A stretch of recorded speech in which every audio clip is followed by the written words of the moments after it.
Hi friends, எல்லாரும் எப்படி இருக்கீங்க? நல்லா இருக்கீங்களா? நீங்கள் சூப்பராக இருக்குது. காலையில் பிரேக்ஃபாஸ்ட் லஞ்சும் பார்க்க போகிறாங்க. வீடியோ கடைசியாக ஸ்கிப் பண்ணாமல் பாருங்கள். வீடியோ பிடிச்சிருந்ததுன்னா லைக் பண்ணுங்கள், ஷேர் பண்ணுங்கள், கமெண்ட் பண்ணுங்கள். காலையில் பிரேக்ஃபாஸ்ட் வந்து இட்லியும் தக்காளி சட்னியும், ராகி மாவு இட்லியும் தக்காளி சட்னியும்.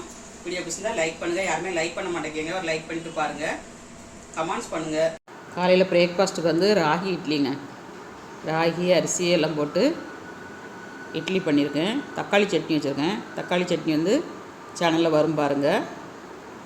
ரொம்ப நல்லாயிருக்கும். தக்காளி சட்னி வந்து ட்ராவல் போகிறவங்களுக்குலாம் ரொம்ப ஈஸியாக இருக்குங்க பண்ணுறதுக்கு. ஸ்நாக்ஸுக்கு லட்டு வச்சுருக்கேன். சூப்பரான பிரேக்ஃபாஸ்ட். லஞ்சு பார்க்கலாம்.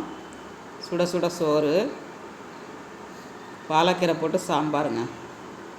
தேங்காய் அரைச்சி விட்டு சாம்பார் வச்சுருக்கேன். பீட்ரூட் பொரிச்சிருக்கேன். தயிர் வச்சுருக்கேங்க. சூப்பரான பிரேக்ஃபாஸ்ட் லஞ்சுங்க. எங்கள் வீட்டு பிரேக்ஃபாஸ்ட் லஞ்சும் பார்த்தாச்சுங்க. உங்கள் வீட்டில் என்ன பிரேக்ஃபாஸ்ட் லஞ்சுன்னு கமெண்ட்ஸ் பண்ணுங்கள். மீண்டும் நெக்ஸ்ட் வீடியோவில் சந்திப்போம். பாய்.